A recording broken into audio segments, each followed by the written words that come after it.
As World War II began, Winston Churchill was puzzled by what Russia would do in the war against the Axis powers. He articulated of Russia, "It is a riddle wrapped in a mystery inside an enigma." I cannot think of a more apropos subheading for this discussion on VAD thrombosis. It truly is a very perplexing problem on many levels. The outline showed here breaks down the topic of VAD thrombosis into 7 basic areas. First, I will provide some background information on the topic. Second, I'm going to relay some thoughts about the magnitude of the problem. Third, I will review the data. Fourth, I will discuss the possible etiologies for not only why VAD thrombosis occurs, but why there has been an increased incidence in recent years. Fifth, I will discuss the prevention of VAD thrombosis. Sixth, I will talk about the discussion and treatment, and finally, I'll wrap up with summary and conclusions. There have been numerous trends over the past several years in the field of mechanical circulatory support. First of all, the U.S. population is aging. Over the next 20 years, there will be a doubling of the population over 65. Since most of these will not be candidates for heart transplantation by virtue of age alone, this portends a substantial growth in the LVAD utilization in the United States, other things being equal. Second, the survival of patients with continuous flow LVADs continues to improve, with survival at 1 year approximately 80%. As a general rule of thumb, survival drops by about 10 percentage points with each year survival thereafter. So 80% at 1 year, 70% at 2 years, 60% at 3 years, and 50% at 4 years. Despite some of the morbidities experienced by the VAD patients, overall their quality of life has been vastly improved. Third, in recent years, more centers are implanting VADs and more patients are getting VADs. For the last few years, the patient enrollment in the INTERMACS database has increased by approximately 2,500 patients per year. Now, this number does not count the various patients in clinical trials for non-approved devices, so this is a conservative estimate. Fourth, as data continues to accrue, we are recognizing a clear and significant improvement in the survival of patients in INTERMACS levels 3 to 7 as compared to patients in INTERMACS 1 or 2. This has spurred many of us in the field to call for studies examining the benefit of LVAD therapy in patients with lesser degrees of heart failure. In this graph, the blue line represents the survival of INTERMACS 1, the red INTERMACS 2, the green INTERMACS 3, and the black INTERMACS 4 through 7. Two such studies that are currently enrolling are ROADMAP and REVIVE IT. ROADMAP is an observational study looking at putting VADs in patients in INTERMACS 4 through 6, which is actually within the current labeling of HeartMate II, and then comparing them to outcomes with optimal medical management. REVIVE IT is a randomized prospective trial studying patients in NYJ Class 3, most of who would be considered outside of the current labeling for HeartMate II. As we delve into the topic of VAD thrombosis, for perspective, I have put up the present slide that lists the major morbidities of LVAD therapy. My mnemonic for these is HATE IRS. In the U.S., tax day is April 15th, and the oral boards are in May. I am hoping that the timing will add reinforcement to this mnemonic for those who are taking the boards. So here is a quick recap of what I've presented thus far. Mechanical circulatory support has been growing rapidly as a field. More centers are implanting and more patients are getting implanted. Survival has improved markedly over the years. The less ill a patient is at the time of VAD, the better the expected outcome. And finally, despite the occurrence of complications, overall quality of life has been improving for these patients. Let's move on now to a discussion of the magnitude of the problem. Why is VAD thrombosis so problematic? It lies in the fact that with the present state of knowledge and technology, VAD thrombosis is difficult to define, difficult to understand, difficult to prevent, difficult to diagnose, difficult to treat, and it is difficult to ensure survival of the patient who develops VAD thrombosis. Prior to 2013, there had been numerous publications on the topic of VAD thrombosis. One ubiquitous difficulty in these publications is the lack of consistency across the studies in terms of the definition of VAD thrombosis. In the upper half of this table are listed case or small series reports on the subjects, and on the bottom half are the larger clinical studies. Consistently, prior to 2013, VAD thrombosis was not considered much of an epidemiological problem.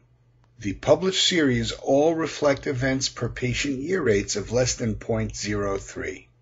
Well, how about the more recent data? So the data that I will present will discuss publications that began to appear in the literature in 2009 and then culminated in a flurry of articles appearing in 2014. I will start first with some studies that appear to contribute towards our knowledge about the pathogenesis of VAD thrombosis, and will then transition to articles that highlight the progression of the problem. In the HeartMate II bridge to transplantation trials, official recommendations were to bridge patients with heparin, to Coumadinize the patients to a target INR of 2.0 to 3.0, and to start low-dose aspirin postoperatively. With that strategy, the perioperative as well as long-term bleeding rate was high. In point of fact, bleeding was the #1 morbidity noted during the HeartMate II bridge to transplant trial. Hence, numerous centers began experimenting with alternative strategies, such as to bypass the heparin bridging and to aim for a lower INR target. Two publications appeared in 2009 and 2010 respectively, examining these strategies. The first was by Boyle et al., and the second by Slaughter et al.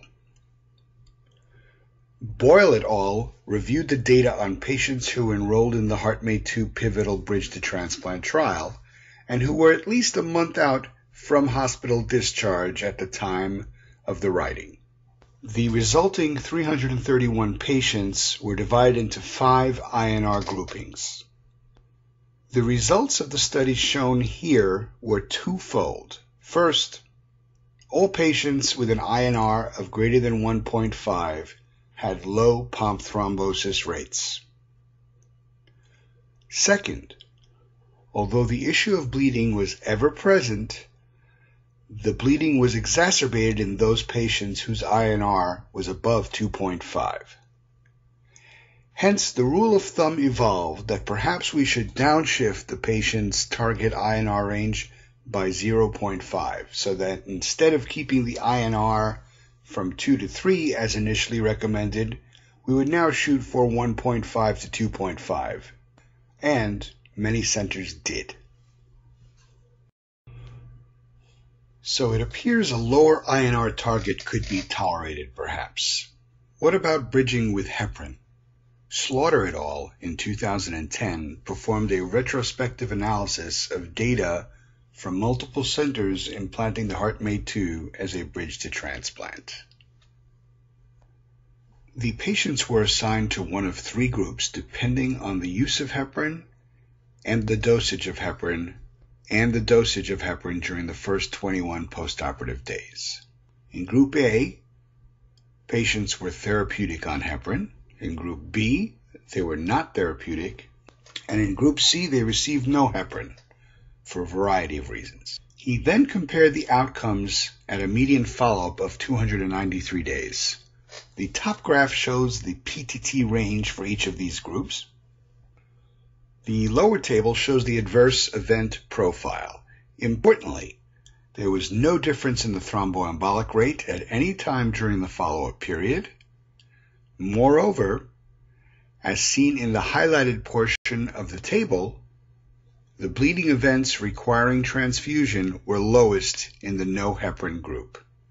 Hence, the study concluded that perhaps heparin bridging is not necessary for most patients, inasmuch as the bleeding rate is improved, but the thrombosis rate seems unaffected. Well, it seems then that it is okay not to bridge the patient with heparin, and it is okay to shoot for a lower INR target, judging from these two studies. Most centers agreed with the data and conclusions and did accordingly. In 2012, however, there was a shot across the bow. Soon Park and colleagues in 2012 published a review of the HeartMate II destination therapy cohort and compared them to the patients in the continuous access protocol. In their analysis, they found that both the pump thrombosis rate and the replacement rate for pump thrombosis tended to increase from the trial itself to the continuous access period, although this difference was not statistically significant, as you can see in the table. With the benefit of hindsight, maybe we can say that this should have been perceived as the shot across the bow regarding the potential rising incidence of pump thrombosis. Well, if this was indeed a real phenomena, why was this happening? In the same study, Park and colleagues looked at the anticoagulation regimen and monitoring of these patients. On the left is a graph showing that there were more patients in the continuous access group who were not bridged with heparin. This can be seen in the last bar set. On the right is a graph showing that patients in the continuous access group also had a lower mean INR. From the prior studies we just discussed, we could understand how this change came about. Unfortunately, there was no correlation attempted as to whether patients who did not receive heparin or patients who had lower INRs or both were more likely to have pump thrombosis, independent of the time period. While Park's study is certainly thought-provoking in retrospect, one might conjecture that the trend toward increases in VAD thrombosis were perhaps due to the relaxation of the requirement for heparin bridging and of the INR targets, but we don't have a strong evidence basis for it. As we saw from both retrospective reviews of HeartMate II BTT data, this relaxation was becoming more pervasive in the VAD community. One asks the question, was this an important factor to explain the data that would soon emerge? Let's fast forward now by about 2 years to January 2014, a month that will live on in infamy in VAD circles, with all due apologies to FDR. 3 studies were published in that single month that retrospectively reviewed the data on VAD thrombosis. The first described the relationship between the now BTT-approved HVAD and VAD thrombosis, while the other 2 looked at the relationship between the HeartMate II and VAD thrombosis. I will discuss each of these studies in turn. Before probing these studies, I want to bring your attention to a perceptive and edifying editorial on this topic that appeared in the January 2014 issue of the Journal of Heart and Lung Transplantation, the very same issue in which 2 of the studies were published. If you read one article on this subject, this is the one to read. Much of the material to be presented here has been derived or inspired by this publication by Dr. Mehra, Dr. Stewart, and Dr. Uber. The first publication I will discuss is that by Najjar and colleagues, who explored the relationship between the HVAD device and pump thrombosis.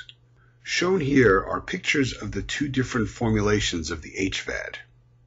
On the left is the original, completely polished titanium version, and on the right is the version incorporating sintered titanium outside the inflow portion of the VAD.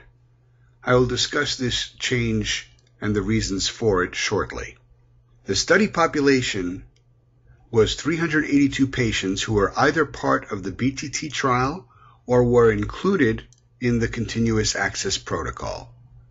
34 pump thrombosis events occurred in 31 patients, which makes it 8.1% of the cohort, or 0.08 events per patient year. This last measure is probably the most important to allow comparison among the various trials. The incidence of pump thrombosis, importantly, did not differ comparing the BTT and CAP groups. The patients who had pump thrombosis were then compared to the patients who did not.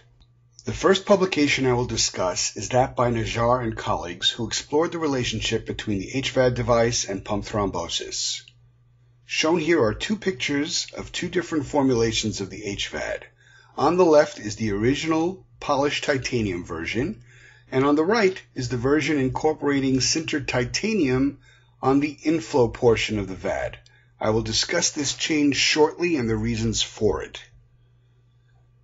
The study population included 382 patients who were either part of the BTT trial or were included in the CAP.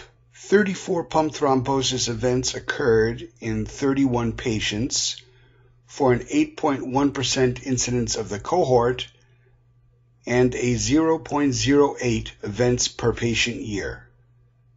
This last number is probably the most important number to focus on in the varying trials because it allows meaningful comparison among the different trials.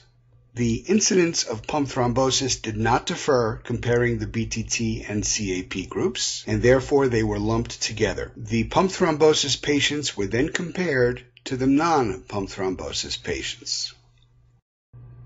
On the left is a Kaplan-Meier graph showing the freedom from any thrombus event as well as the freedom from device exchange for thrombosis in blue and red respectively. The 1-year freedom from thrombus was 92% and the 1-year freedom from exchange for thrombus was 95.4%. The median time to thrombus occurrence was 245 days or about 8 months. In the original design of the HVAD, both internal and external surfaces of the inflow cannula were made almost exclusively of highly polished titanium alloy, as seen in the upper left panel. At explantation of the hearts during heart transplantation, examination revealed tissue ingrowth encroaching upon the open inflow end of the cannula, as seen in the bottom left panel. This finding prompted the conversion to a partially sintered titanium inflow cannula, as seen in the right upper panel. The typical pathological appearance of the latter cannula upon explantation is seen in the lower right panel. It is as if the sintered titanium creates a moat that the tissue ingrowth cannot travel across. Interestingly, the thrombosis rates for the two configurations were not significantly different. However, it is important to remember that the follow-up time was much shorter for the latter, especially in comparison to the mean time to thrombosis of 8 months. On multivariate analysis, 4 risk factors figured prominently, and these are shown here on the forest plot. The presence of any one of these factors more than doubled the likelihood of a pump thrombosis event. The factors listed are as follows: 1, being on aspirin doses at or below 81 milligrams a day, 2, having an INR less than 2, 3, having an INTERMACS profile of 3 to 7, and 4, having a mean arterial pressure greater than 90. The first 2 factors are easy to explain away in light of the studies mentioned earlier. The next 2 are not so easy to explain. The less sick patient profile and the higher mean arterial pressure are certainly not intuitive risk factors. Regarding the first, the authors state that, for some reason, I guess possibly bleeding issues, of the INTERMACS 3 to 7 patients were sent home on high-dose aspirin. As for the high mean arterial pressure association, it is definitely interesting, and one wonders whether the higher MAPs were associated with lower VAD flows as would be expected. If indeed the flows were lower, one could hypothesize that the increased pump thrombosis rate in these patients may be due to less heat dissipation in the pump. This risk factor should definitely be examined further in future studies. In the table on the right, you can see some of the changes that occurred in the protocol as a result of these findings. Parenthetically, it does appear that sintered titanium will be a prominent feature in future LVAD designs, and has certainly now become an integral part of both the HVAD and the HeartMate II. Of note, the circles in the HeartMate II figure on the right point to the sintered titanium portions of the HeartMate II VAD that include the inflow cannula, the inflow elbow, and the outflow elbow. The study reported by Starling and colleagues in the New England Journal of Medicine included data from 3 high-volume VAD centers in the U.S. over a period of about 9 years. These institutions included the Cleveland Clinic, Barnes-Jewish in St. Louis, and Duke in North Carolina. 2 categories of pump thrombosis were recognized. First, confirmed pump thrombosis included patients who had direct pathological evidence of thrombus at pump replacement, heart transplantation, or autopsy. Second, suspected pump thrombosis included those patients who had pump malfunction suggestive of pump thrombosis, but this category excluded the confirmed group. The larger figure on the right shows a provocative graph of the overall occurrence of confirmed pump thrombosis at 3 months after HeartMate II implantation. As you can see, there was a steep increase noted in early 2011 at each institution, as shown in the inset. The figure on the left shows the occurrence and incidence of confirmed pump thrombosis stratified by implantation date using a cutoff of March 2011. One can see that both the occurrence and incidence patterns are remarkably different. The inset in the same figure shows that the instantaneous risk of pump thrombosis before March 2011 was constant at 0.4% per month, and the risk after March 2011 peaked early after implantation before falling to a sustained rate of about 0.6% per month. Moreover, as seen in the table on the right, the median time to confirmed pump thrombosis was dramatically different for the 2 periods. Before March 2011, the median time was 19 months, and after, it was just short of 3 months. Why the difference?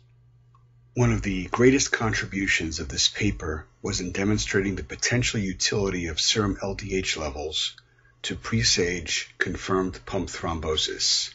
In the figure on the left, the estimate of the serum LDH levels shows that in patients with confirmed pump thrombosis, there was a distinct rise in serum LDH starting approximately 1 month prior to the diagnosis of confirmed pump thrombosis.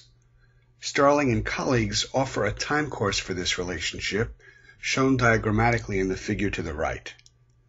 Essentially, thrombus initiation transitions to incomplete thrombosis, and finally, if not addressed, to complete thrombosis.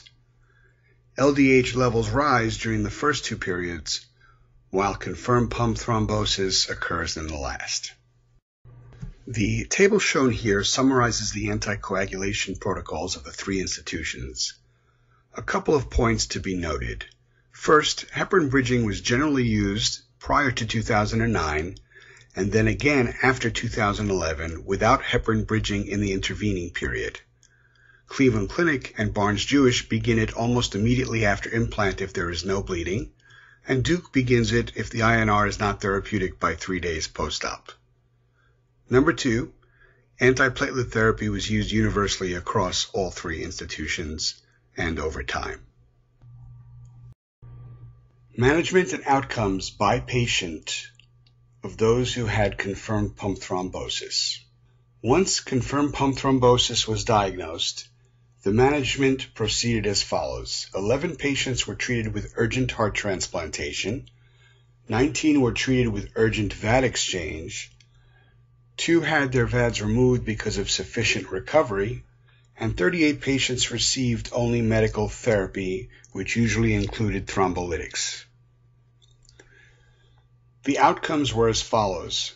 For those undergoing heart transplantation, 10% mortality, VAD replacement 5% mortality, and medical treatment alone 50% mortality.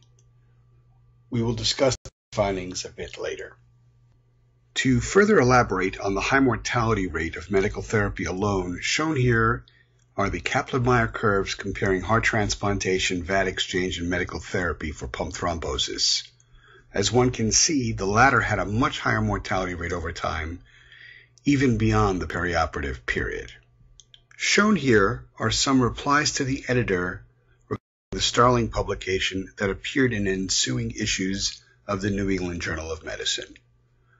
I'm not going to go into tremendous detail here in the interest of time, but I would recommend pausing the slide if you would like further information. In general, the experience has been varying, with some centers showing no relationship over time with the pump thrombosis rate, and some showing a similar relationship, but perhaps with different temporal patterns.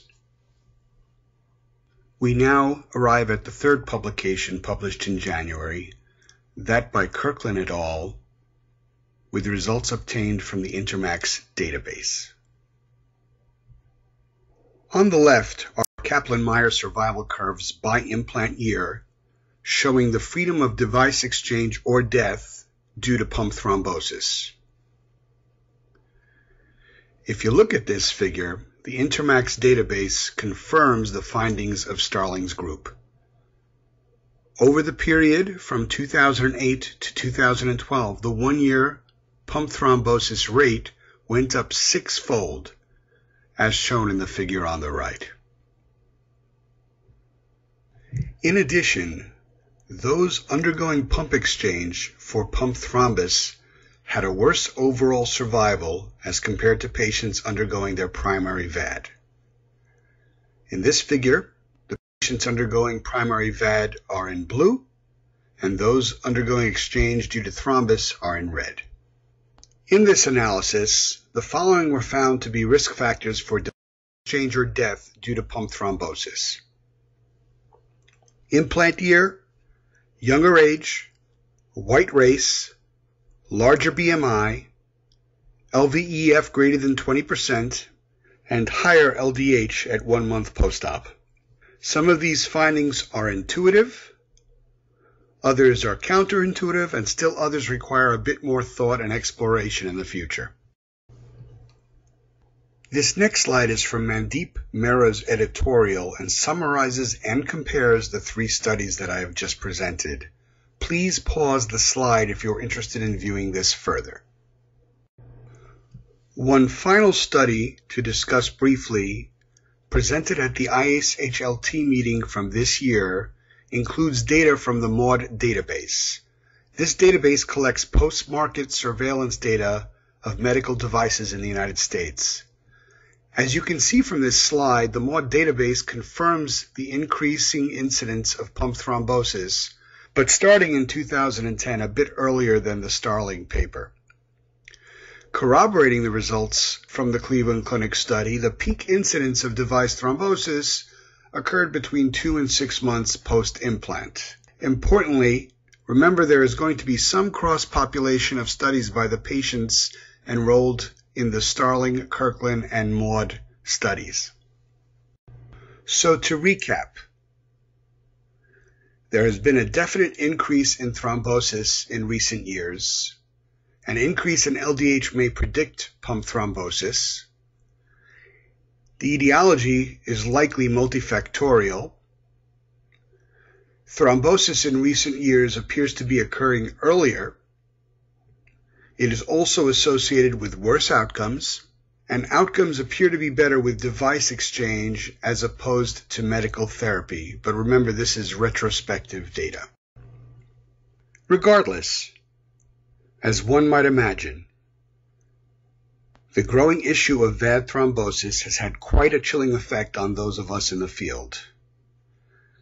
Just as we have approached the holy grail of hoping to extend mechanical support higher and less ill INTERMACS levels, we appear to be submerged in cold water.